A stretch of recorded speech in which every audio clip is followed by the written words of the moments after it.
माननीय अध्यक्ष महोदय, प्रश्नोत्तरी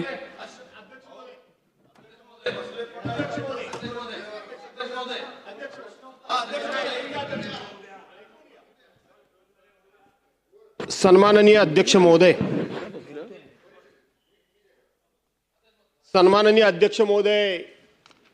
देशामध्ये आणि राज्यामध्ये पेपर फुटीचं प्रमाण हे इतकं वाढलंय आणि देशामध्ये आजपर्यंत जेवढी पेपर फुटीची प्रकरणं झाली त्याच्यामध्ये 2 नंबरला महाराष्ट्र आता आलेला आहे.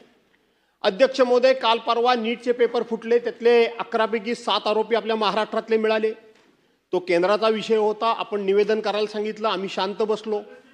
परंतु अध्यक्ष महोदय, टीईटी सारखी परीक्षा की जे या महाराष्ट्रातले प्राथमिक शिक्षक आहेत त्या शिक्षकांच्या गुणवत्तेसंदर्भामध्ये ही परीक्षा जर तुम्ही घेतली नाही तर तुम्हाला सर्व्हिसमधून निष्कासित करण्यात येईल किंवा तुम्ही रिटायर झाल्यानंतर तुम्हाला जो काही शासकीय लाभ मिळणार आहे तो मिळणार नाही असं सांगितल्यामुळे ही परीक्षा झाली.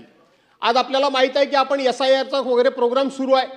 त्याही पार्श्वभूमीवर शिक्षकांनी त्या ठिकाणी SITची आपल्या TET परीक्षा द्यायची अध्यक्ष महोदय तयारी केली आणि 24 तास फक्त त्या ठिकाणी परीक्षेला असताना पेपर फुटल्याची बातमी भिवंडीतून बाहेर आली आणि आरोपी सापडले. अध्यक्ष महोदय, मी मेरिटवर बोलत नाहीये. आज अधिवेशन सुरू आहे, याचा प्रत्यक्षपणे संबंध हा महाराष्ट्र सरकारशी आहे आणि महाराष्ट्र सरकारची असल्यामुळं अधिवेशन सुरू असल्यामुळं उभा महाराष्ट्र वाट बघतोय की आपण या संदर्भामध्ये नक्की काय निर्णय घेताय किंवा सरकार म्हणून सरकारची भूमिका सरकार काय बजावतंय.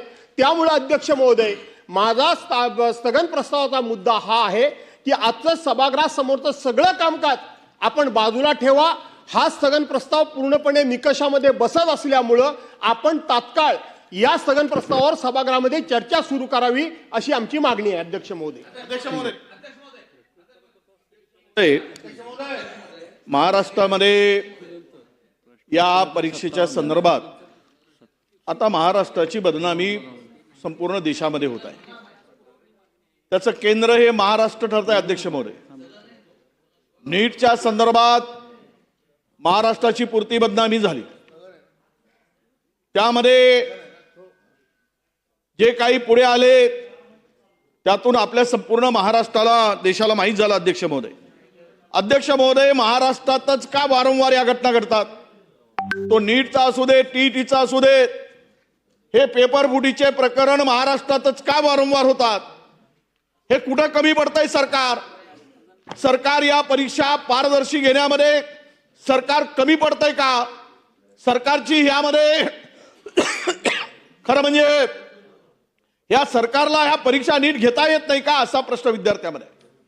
6 लाख विद्यार्थी या परीक्षेची तयारी करतात, आपले शिक्षक करतात आणि 6 लाख शिक्षकांनी तयारी केल्यानंतर याचे धागेदोरे आता मी काही माहिती घेतली. अध्यक्ष महोदय, यामध्ये पारदर्शकपणे जर चौकशी झाली अध्यक्ष महोदय तर मला वाटतं की हा कोण सावरीकर आहे, कोण आहे हा?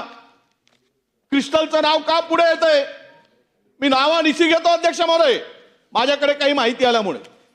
चौकशी होईल, आपण आदेश द्याल, चौकशी होईल, चौकशीमध्ये कोण असेल तो पुढे येईल. परंतु महाराष्ट्रामध्ये वारंवार या ज्या घटना घडत आहेत आणि विद्यार्थ्यांमध्ये असेल, शिक्षकांमध्ये असेल, असुरक्षेची भावना निर्माण झाली. अध्यक्ष महोदय, 6 लाख शिक्षक आता आणि नीटचे आपण पाहिलंय, यातून यामध्ये 2018 मध्ये सुद्धा याच TET घोटाळ्यातील आरोपी अभिषेक सावरीकर होता. अध्यक्ष महोदय, त्याला नंतर तो सत्ताधारी पक्षामध्ये सन्मानाने प्रवेश घेतला, यांनीच घेतला.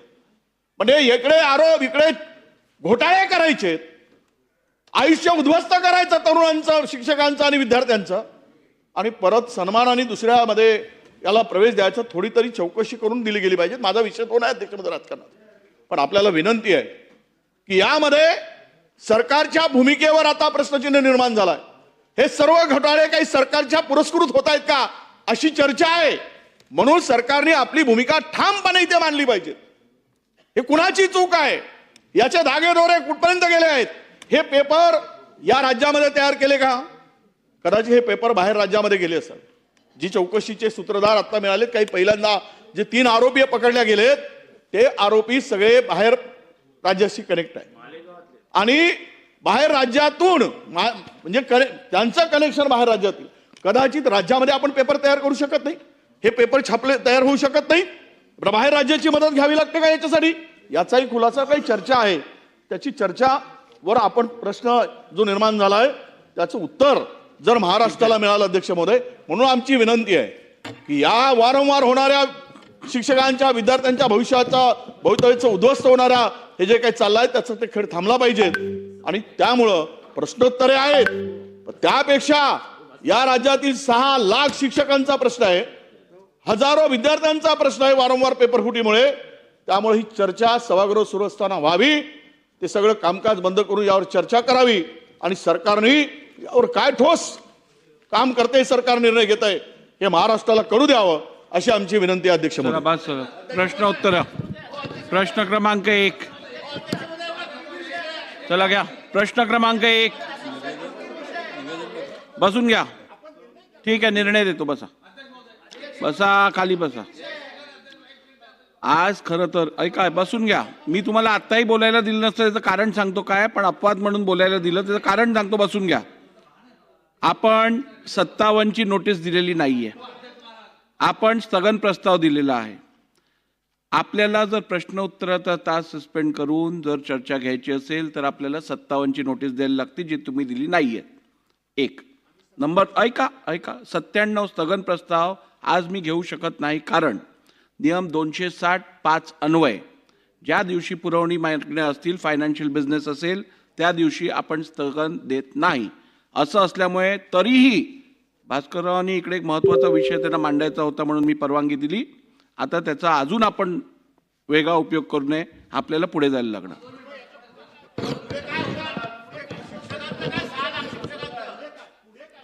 या दिलेली माहिती गंभीर दिसून येते. शासनाने दिलेल्या माहितीची नोंद घेऊन उचित कारवाई करावी.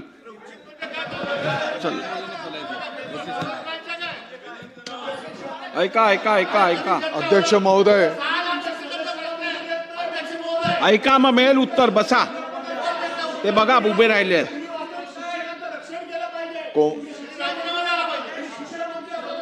भास्करराव, कोणालाही गप्प करण्याचा विषय नाही. अध्यक्ष महोदय, टीईटीच्या परीक्षेच्या संदर्भामध्ये जो काही मुद्दा या ठिकाणी उपस्थित झालेला आहे, शासनाने माननीय मुख्यमंत्री महोदय, माननीय उपमुख्यमंत्री महोदयांनी या बाबीची गंभीर दखल घेतलेली आहे. आपल्या सगळ्यांना माहिती आहे की या संदर्भामध्ये SIT पण या संपूर्ण तपासासाठी गठीत करण्यात आलेली आहे आणि आणि आणि आणि आजच चला बसून या घ्या. संदर्भात मंत्री बोलतायत, बसून घ्या आपण. सभागृहामध्ये केलं जाईल. बोलतायत ते प्रश्न